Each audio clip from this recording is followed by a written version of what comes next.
সংগ্রামী মহাসচিব, কতবার কত সময় এই লোকটিকে অপমান করা হয়েছে। মির্জা আব্বাস, রাজচন্দ্র রায়, ডক্টর মোশাররফ হোসেন, ডক্টর মঈন খান, নজরুল ইসলাম খান, সেলিমা রহমান, যারাই এই বাংলাদেশে হাসিনার বিরুদ্ধে কথা বলার চেষ্টা করেছিলেন, তাদেরকে নাজেহাল করেছে হাসিনার পালিত বাহিনী, হাসিনার পালিত পুলিশ বাহিনী। বিনা কারণে, বিনা ওয়ারেন্টে, বিনা মামলায় ঘর থেকে গ্রেপ্তার করেছিলেন। আজকে যারা ওই সকল কাজের প্রেতাত্মা ছিলেন, যারা ওই সকল অগণতান্ত্রিক কাজ করেছিলেন, ডক্টর প্রফেসর মোহাম্মদ ইউনূস আপনার মতো একজন গুণীজন ব্যক্তির আমলেও এখনো তারা আপনার চারিপাশে, আপনার সরকারে বসে আছে, যারা আপনাকে অস্থিতিশীল করে তোলার হীন প্রচেষ্টা চালিয়ে যাচ্ছেন। তারই মধ্যে আজকে মফিজুর রহমান লিটনের দেওয়া 3টি নাম। প্রিয় বন্ধুগণ, আপনারা যারা সাংবাদিক, যারা বিগত দিনে আমাদের মতোই নিপীড়িত হয়েছেন, টিয়ার গ্যাসের জেলের চোখ ঝাঁঝরা হয়ে গিয়েছিল, টিয়ার গ্যাসের সেল না শুধু শরীরে গুলিত আহত হয়েছিলেন, আপনারা সেদিন আমাদের কথাগুলো মির্জা ফখরুল আব্বাস গওহর, নজরুল ইসলাম খান, সেলিমা রহমান, তাদের কথাগুলো তুলে ধরতে পারেন নাই। তখন আপনাদের এই মিডিয়াগুলো নিয়ন্ত্রণ করত ডিজিডিএফআই, এনএসআই, তারা যা লিখে দিতেন সেটাই আপনাদেরকে প্রকাশ করতে বাধ্য হতেন। এখন মুক্ত আকাশ, এখন মুক্ত বাতাস, এখন রাজপথ আপনাদের জন্য, এখন রাজপথে কথা বলার জন্য, গণতান্ত্রিক অধিকারের কথা বলার জন্য আমরা আজকে স্বাধীন। সেই স্বাধীনতা এনে দিয়েছে 16 বছর আন্দোলন করে বাংলাদেশের জাতীয়তাবাদী শক্তির সাথে সকল গণতান্ত্রিক রাজনৈতিক দলগুলো সেই 16 বছরের আন্দোলনের ফসলকে ঘরে তুলেছে জুলাই আগস্ট বিপ্লবের নাইদের নেতৃত্বে। আজকে আমার সাহস জুগিয়েছে আজকে কথা বলার জন্য, অন্তর থেকে মনের কথাগুলো বলার সাহস জুগিয়েছে মুগ্ধ খোকন। প্রিয় সাংবাদিক বন্ধুগণ, লেখাপড়া শিখে সাংবাদিকতা করে বৃষ্টি দেবে যে রোদে শুকিয়ে আপনারা যারা সংবাদ সংগ্রহ করেছেন, এখন নির্ভয়ে নির্দ্বিধায় সকল কথা বলার সুযোগ করে দিয়েছে খোকনের রক্তে অর্জিত এই স্বাধীনতা।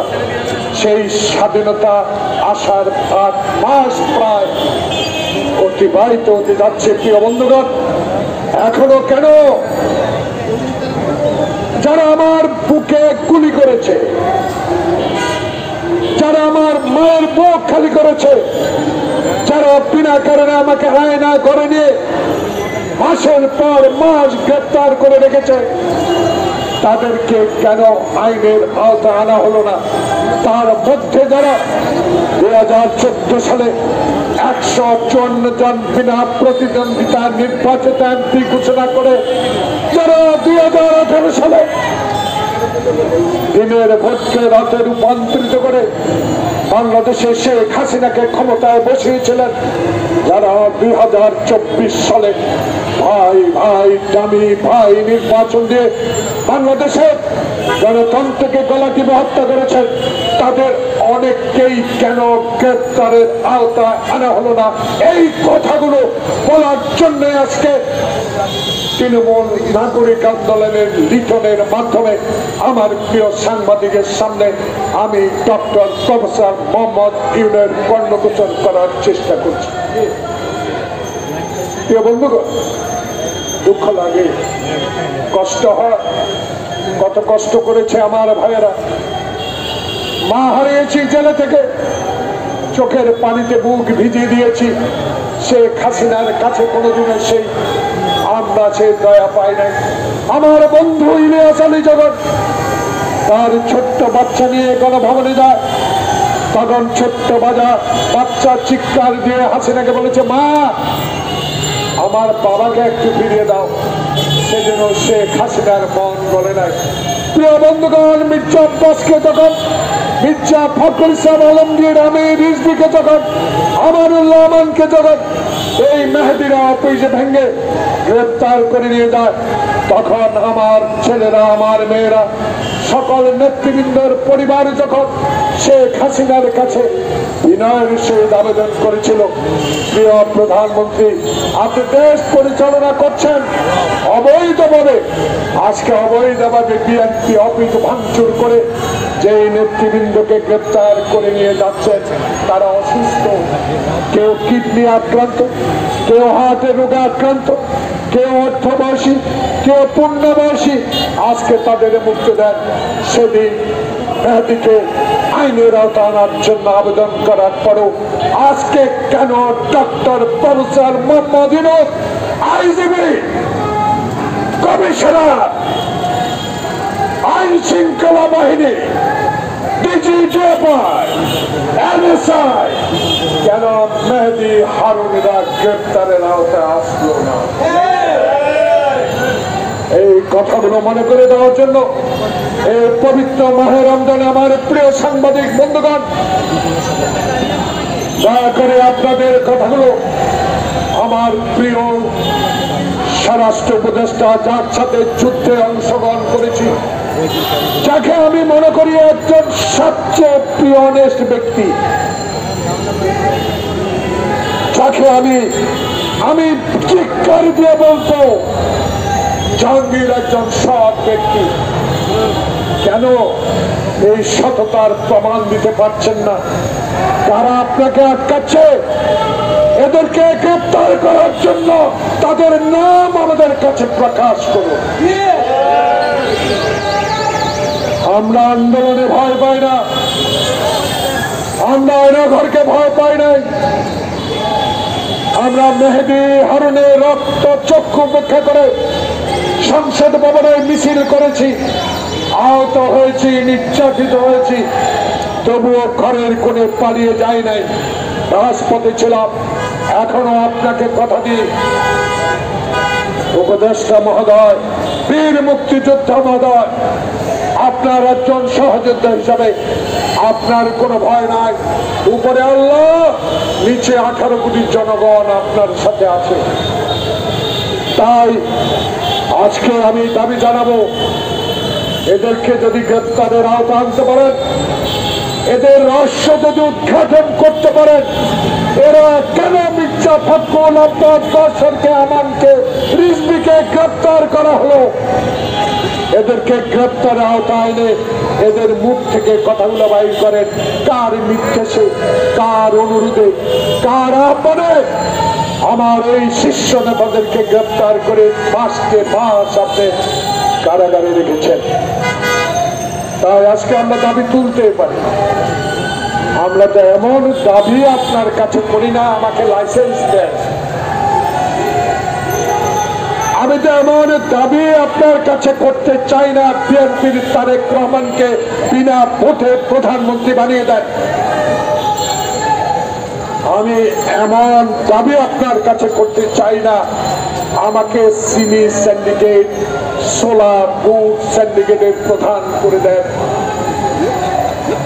আমি এমন কথা আপনাকে পরিষ্কার করে বলে দিতে চাই, যারা গরিব দুঃখী মানুষের টাকা, 28,000 কোটি টাকা বিদেশে লুট করে নিয়ে গেছে, সেই পরিবারের কয়েকজনকে গ্রেপ্তারে আওতায় আনতে পেরেছেন? একজন না। রহস্যটা কোথায়? কারা আপনাকে ভুল বুঝাবার চেষ্টা করছে? তারা যারা সচিবালয়ে আগুন দিয়েছে, তারা আপনাকে বুঝাতে চাচ্ছে এই সরকারকে নির্বাচন দিতে যত বিলম্ব করব ততই হাসিনার শক্তি বাড়াবে। প্রিয় সাংবাদিক বন্ধুগণ, একটি কথা আপনাদেরকে মনে করিয়ে দিতে চাই, সব আপনাদের খাতায় লিপিবদ্ধ আছে। ইউটিউব টিপতেন, আপনার স্মার্ট টেলিফোন টিপতেন, কখন কোন সময় কোন দিন কটার সময় কথাগুলো বলেছি, সেই কথাগুলো আপনারা এখন মনে করিয়ে নেন। 3 তারিখ 5 তারিখে হাসিনা পালিয়ে যাবে, 2 তারিখ রাত্রে থেকে তার সাঙ্গ পাঙ্গ তার পরিবার সবাইকে বলেছে যত ডলার আছে ব্যাংকে পাউন্ড আছে সব নিয়ে চলে যাও, আমি চলে যেতে পারবো। প্রিয় সাংবাদিক বন্ধুগণ, তারা আমার ডলার, আমার রিয়াল, আমার পাউন্ড নিয়ে বিদেশে চলে গিয়েছে। তারা বিদেশে কিন্তু কারো বাসায় থাকে, তারা বিদেশে ভিক্ষা করে না, তারা বিদেশে 5 স্টার হোটেলে থাকে। আর হাসিনা ঠিক মতোই 28টি সুটকেস নিয়ে ভারতে মোদির কাছে আশ্রয় নিয়েছে। তাই তাদের অভাব নাই, অভাব ডক্টর ইউনূসের এই শাসন আমলের 18 কোটি মানুষের অভাব। কোন বিনিয়োগ নাই, গার্মেন্ট সেক্টর অস্থিতিশীল করে তুলেছে। প্রিয় সাংবাদিক বন্ধুগণ, আমার ছোট্ট একটা কারখানা ছিল 16 বছর বন্ধ করে দিয়েছে।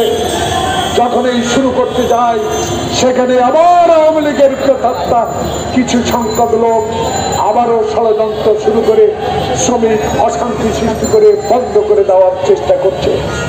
তাই এই সরকারকে অস্থিতিশীল করতে তুলবে, কারণ তাদের টাকার অভাব নাই, তাদের কাছে অস্ত্রের অভাব নাই,